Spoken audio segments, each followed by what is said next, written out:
The boy would pick up a nail, toss it into his mouth, and moments later spit out several eggs. People rushed forward, tossing coins in appreciation, but tricks like that could only be performed once in any given place. As soon as the show ended, he hurried home. The first thing he asked his mother to do was shake him. With just a gentle shake, coins poured onto the floor in a steady stream. He promised her that one day he would turn all of it into gold. But as he grew older, he realized street performances were barely enough to survive. If he wanted to fulfill his childhood promise, he needed something bigger, something unforgettable. So he contacted reporters and spent all his savings preparing a spectacle. When the police chief refused to take him seriously, he mocked him, saying his fists were made of cotton. The chief punched him, yet he stood there unharmed, smirking and asking for another. Furious, the chief threw him into jail, searched him thoroughly, and locked the iron door tight, determined to teach him a lesson. His wife came to kiss him goodbye. The chief sensed something suspicious, but after a careful inspection, found nothing unusual. The moment the chief left, the performance began.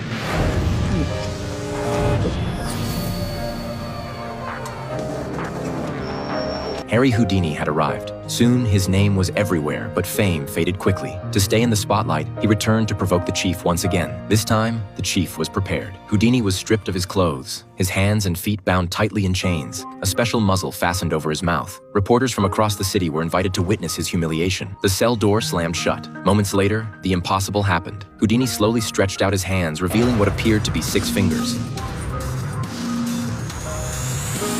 When the guards rushed back in, the cell was empty. The media exploded with headlines. Houdini's fame skyrocketed, but he knew it wasn't enough. To keep the public enthralled, he needed something even more dangerous. His feet were shackled. He was hoisted upside down and slowly lowered into a tank of water by 3 elderly men turning a crank. He struggled to break free, but hanging upside down made it difficult to exert force. He signaled for his wife to pull him up. Then the mechanism jammed. The rope wouldn't budge. Houdini was nearing his limit. An assistant grabbed an axe and began smashing at the glass with desperate force. At the very last moment, fortune favored the madman. But Houdini learned nothing. Before the act was fully perfected, he rushed it onto the stage. It became the first public water torture escape in history. The audience held their breath. The allotted time passed, and there was still no sign of him. The crowd grew restless. Some feared the worst. His wife and assistants panicked and called for emergency help. When the curtain was pulled aside, the tank was empty.